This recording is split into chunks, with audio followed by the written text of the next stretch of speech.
अभी वो अपनी चादर संभाल भी ना पाई थी कि अचानक एक टैक्सी उसके पास आकर रुक गई। उस ड्राइवर ने खिड़की से अपना सर बाहर निकाला और उस लड़की से कहा, कहाँ जाना है मैडम? वो जो पहले से ही आवाज बहाल ना कर चुकी थी, अचानक टैक्सी ड्राइवर के इस तरह रुकने और उसकी आवाज से और बेचारी डर और खौफ के शिद्दत से मुब्तला हो गई। और फिर अचानक वो अपने होश बहाल करते हुए पिछली सीट पर बैठ गई और उसने उस कार ड्राइवर को अपनी मंजिल का पता बताया। टैक्सी ड्राइवर था जो कि बार बार उसे बैक व्यू मिरर से, जो कि आगे लगा हुआ होता है, उससे बार बार देखे जा रहा था और उस लड़की के बारे में मफरूज़े कायम करने की कोशिशें कर रहा था। मासूमियत और खौफ के इम्तिजाज ने उस लड़की के हुस्न को चार चांद लगा दिए थे। तूफान आने से पहले अपनी आमद की खबर कभी नहीं देता और जाते वक्त सब कुछ उजाड़ कर चला जाता है। इस बस्ती से भी एक तूफान गुजर चुका था और इसकी तबाही नाकाबिले बर्दाश्त थी।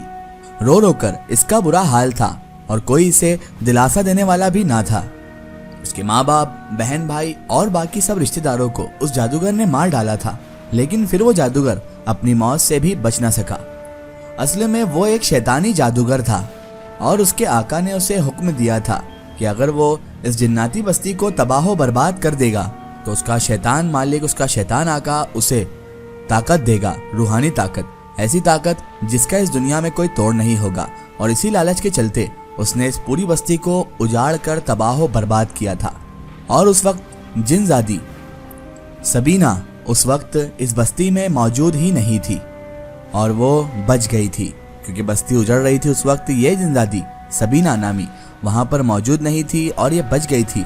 और यही उस जादूगर के जो आका था, जो शैतानी आका था, उसके तैश का सबब भी बन गई थी कि आखिर ये कैसे बच गई उन सब में से। और फिर उसी जादूगर के आका ने गुस्से में आकर उसी जादूगर जिसने इस बस्ती को तबाह किया था उसकी ही जान ले ली।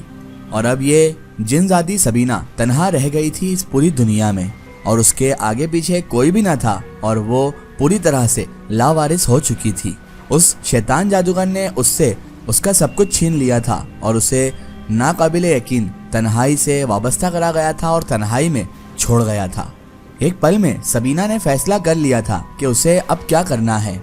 उसने सोच लिया था कि अब इन तमाम जादूगरों का, जो शैतानी ताकतों के बल पर लोगों की बस्तियां उजाड़ देते हैं, इन सब का मुझे सफाया करना है, इन सब को बर्बाद और निस्तो नाबूद करना है। और ये सारे शैतानी जादूगर इन इंसानों की बस्तियों में ही रहा करते हैं, इसीलिए उसे अब इंसानी बस्ती में जाना था और एक खानदान हासिल करना था और अपने ऊपर लगा हुआ लावारिस का ठप्पा उसे इसी तरह से अब उतारना था।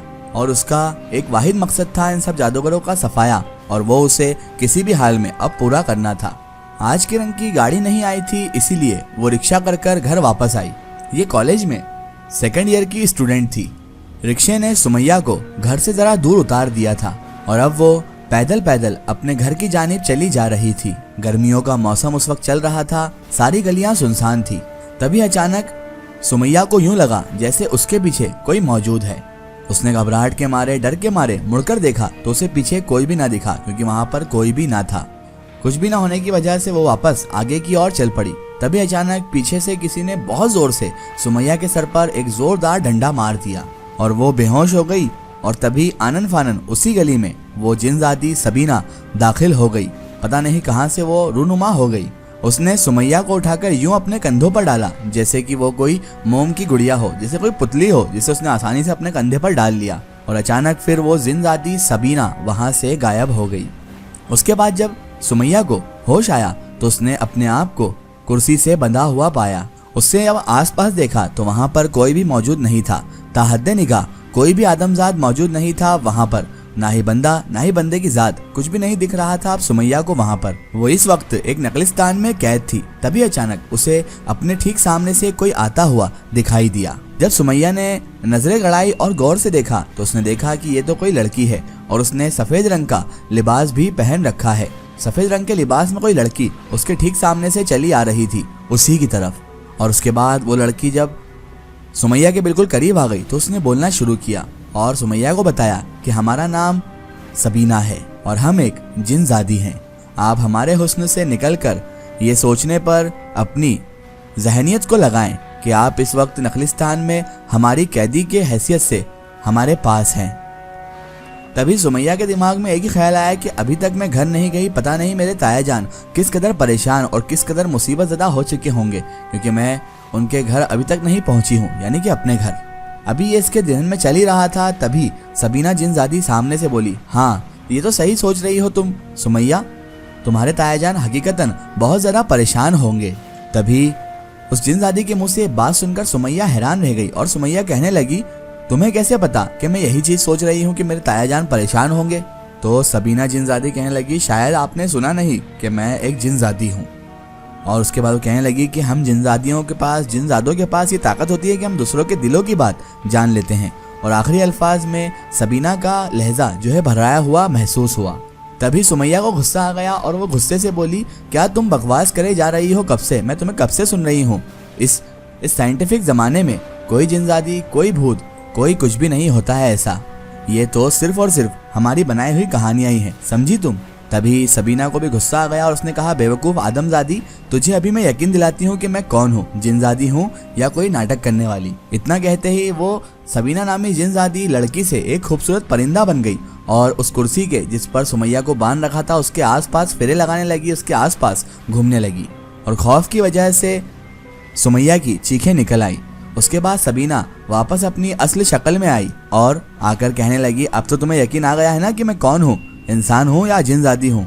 अब तो बताओ तुम क्या कहती हो इस बारे में? सबीना ने चिल्लाकर कहा था। तो सुमैया बड़ी डरी हुई, सहमी हुई आवाज़ में बोली, हाँ हाँ मुझे यकीन आ गया है कि तुम कौन हो। तभी सुमैया ने कहा, लेकिन तुम मुझसे क्या चाहती हो? तो सबीना ने जवाब दिया कि हाँ मैं तुमसे कुछ चाहती हूँ, ये तुमने अच्छी बात कही, और मैं तुमसे ये चाहती हूँ कि तुम मेरी जगह और मैं तुम्हारी जगह रहूँ। तो वो कहने लगी, सुमैया कहने लगी, मेरी जगह क्या मतलब? मैं तुम्हारी बात को समझ नहीं पाई, और तुम मेरी जगह क्यों रहना चाहती हो? मेरे नाम तो कोई ऐसी ज़मीन जायदाद भी नहीं है कि मैं तुम्हें दे सकूं, या कोई मैं बहुत अमीर ख़ानदान से भी नहीं हूँ। तो सबीना कहने लगी, मुझे ज़मीन जायदाद, मालो दौलत की कोई ज़रूरत नहीं, चलो मैं तुम्हें शुरू से पूरी चीज़ें समझाती हूँ कि मैं आखिर तुम्हारी जगह क्यों चाहती हूँ। सबीना कहने लगी, जैसा कि मैंने तुम्हें बताया है कि मेरा नाम सबीना है और मैं एक जिनजादी हूँ। हमारी एक बस्ती थी, एक बड़ा ही अच्छा ख़ानदान था।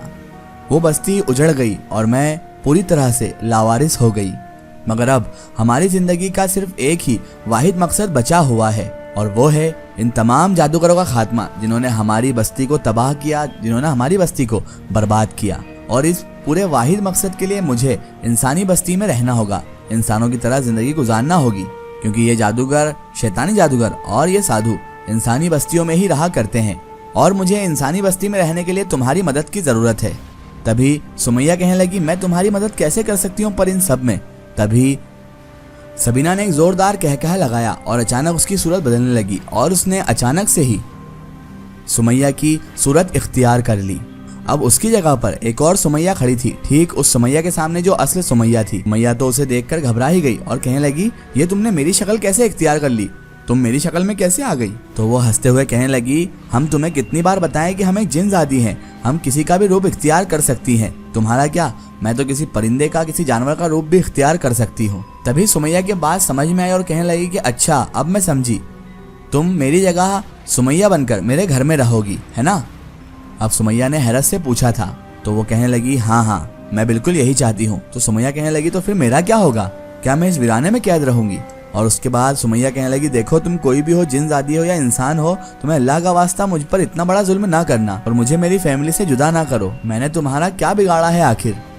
तभी उस नकली सुमैया ने, यानी कि उस जिनजादी ने कहा, ठीक है रोना धोना बंद करो, मैं तुम पर इतना ज़्यादा जुल्म नहीं करूंगी और मैं तुम्हें यहाँ पर छोड़कर नहीं जाऊंगी। अभी उसने इतना ही कहा था कि अचानक से वो पूरी जगह जहाँ पर नकलिस्तान था, वो पूरी जगह एक खूबसूरत कमरा बन गई। इसका एक स्टोरी हम देखेंगे इसके अगले पार्ट में।